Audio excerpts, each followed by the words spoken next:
বেশি লোভ করলে কি হয়।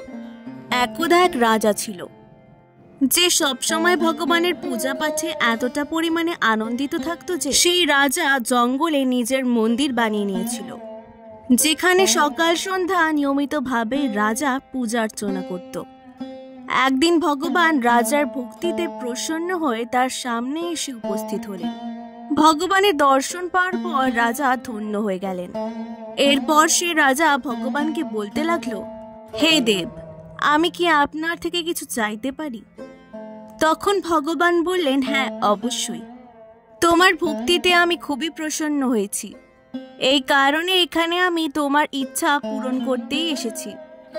তখন ধর্ম আত্মা রাজা উত্তর দিল, হে দেব, আপনি তো আমাকে সবকিছুই দিয়ে দিয়েছেন, না আমার কোনো ধন সম্পত্তির অভাব রয়েছে, না আমি সন্তান সুখ থেকে বঞ্চিত, কিন্তু আমি আপনার কাছ থেকে নিজের প্রজাদের জন্য কিছু ইচ্ছা রাখতে চাই।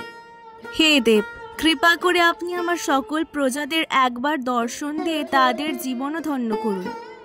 ভগবান রাজার এই ইচ্ছাটি পূরণ করতে রাজি হয়ে গেলেন, কিন্তু ভগবান এই শর্তটি রাখল যে আমি এই স্থানে এই সময়ে দেখা দেব, যে আমার কাছে আসতে পারবে শুধুমাত্র সেই আমার দর্শন পাবে, বাকি কেউ পাবে না।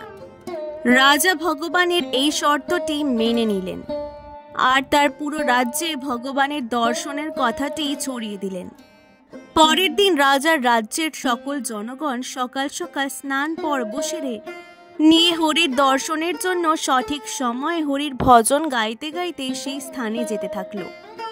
সেই সকল মানুষ গ্রাম থেকে বেরিয়ে সেই জঙ্গলে মন্দিরের উদ্দেশ্যে রওনা দিল। ঠিক তখনই ভগবান তার লীলা শুরু করলো। ভগবান রাস্তায় অমূল্য ধন সম্পদ ছড়িয়ে রাখলেন। তখন গ্রামের মানুষ সেই ধরনের সম্পত্তি নিজেদের মধ্যে কাড়াকাড়ি করতে শুরু করলো।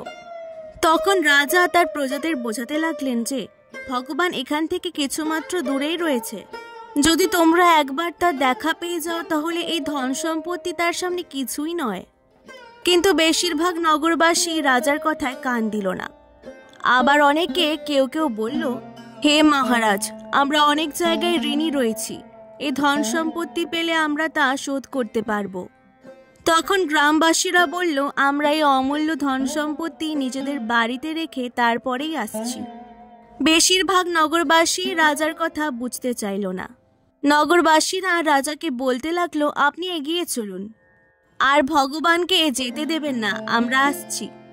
কিন্তু এদের মধ্যে কিছু কিছু লোক এমনও ছিলেন যারা রাজার কথাটি বুঝতে পেরেছিলেন, আর তারা ধন সম্পত্তির আগে ভগবানের দর্শন পাওয়া বড় ব্যাপার এটা মনে করে রাজার সঙ্গে এগিয়ে যান। এইভাবে কিছুক্ষণ এগিয়ে যাওয়ার পর তারা আবারও দেখতে পান রাস্তার উপর আগের থেকেও অধিক মূল্যবান ধন সম্পত্তি পড়ে রয়েছে। যে স্বল্প সংখ্যক নগরবাসী রাজার সঙ্গে এগিয়ে এসেছিলেন তারাও সেই আগের থেকে বেশি মূল্যবান ধন সম্পত্তি দেখে আর বুঝে উঠতে পারছিলেন না যে কি করবে। তখন রাজা আবারও সেই স্বল্প সংখ্যক নগরবাসীকে বোঝালেন, ভগবান আর একটু দূরেই রয়েছেন। রাজার এই কথা শুনে সে স্বল্প সংখ্যক মানুষের মধ্যেও কিছু মানুষ রাজার সঙ্গে আগে এগিয়ে গেলেন, কিন্তু কিছু মানুষ আর এগিয়ে গেলেন না। তারা ওই অমূল্য ধন সম্পদ নিয়ে মারামারি কাড়াকাড়ি করতে লাগলেন। এইভাবে আবারও রাজা তার সঙ্গে কিছু সংখ্যক লোক নিয়ে যখন এগিয়ে যাচ্ছিলেন, ঠিক তখনই তারা যা দেখলেন তা দেখে তারা অবাক হয়ে গেলেন। এইবার রাস্তার ওপরে আগের তুলনায় আরো বেশি মূল্যবান সম্পদ পড়ে রয়েছে। এইবার রাজার সঙ্গে যে কয়েকজন লোক এসেছিল সে লোকগুলি মূল্যবান ধন সম্পদগুলো দেখে সেখানেই দাঁড়িয়ে পড়ল। রাজা তাদের অনেক বোঝানোর চেষ্টা করে যে ভগবান এখান থেকে শুধুমাত্র 2 পা দূরেই রয়েছেন, তোমরা যদি এগুলো এখন ত্যাগ করে এগিয়ে চলো তাহলে তোমরা ভগবানের দেখা পাবে। কিন্তু নগরবাসীরা এটা বলে রাজাকে মানা করে দিল যে, হে মহারাজ, এই ধন সম্পত্তি তো ভগবানই আমাদের কৃপা করে দিয়েছে, এই ধন সম্পত্তি পাওয়ার পর এখন আমাদের জীবন ধন্য হয়ে গেছে, আর আমরা ভগবানের দেখা পেয়ে কি বা করব। রাজার শত চেষ্টা করার পরও যখন তারা বুঝল না, তখন সেই যাত্রাতে শেষমেশ রাজা এবং রানী রইল। রাজা এবং রানী দুজনা একসঙ্গে এগিয়ে যাওয়ার সিদ্ধান্ত নিয়ে ধীরে ধীরে এগিয়ে গেলেন। কিন্তু ভগবানের পরীক্ষা এখনো শেষ হয়নি। এইবার রাস্তায় ভগবান এমন হিরেমতি গয়না ও রত্নের ঢের করে দেন যা রানী জীবনে দেখেননি। সেই মূল্যবান গয়নাগুলি দেখে রানীর মন খুশিতে ভরে যায়। তখন রাজা রানীকে বলল, হে প্রিয়, তুমি এসব কি করছো? ভগবান ওখানে রয়েছে, চলো ভগবানের দর্শন করে আসি। তখন রানী রাজাকে বলল, আমি এরকম মূল্যবান রত্ন গয়না কোনোদিনও দেখিনি, আমাকে এগুলি অর্জিত করতে দাও। ভগবানের দর্শন আমি অন্য কোনো সময় করে নেব।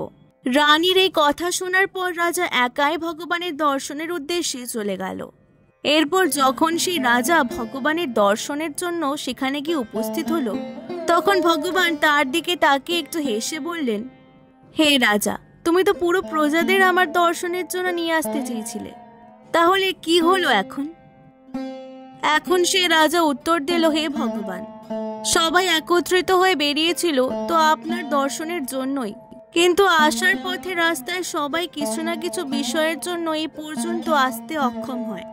কেউ টাকা পয়সা দেখে লোভ সামলাতে পারেনি, কেউ মূল্যবান ধনরত্ন দেখে লোভ সামলাতে পারেনি, আবার কেউ হিরে মূল্যবান গহনা দেখে লোভ সামলাতে পারেনি।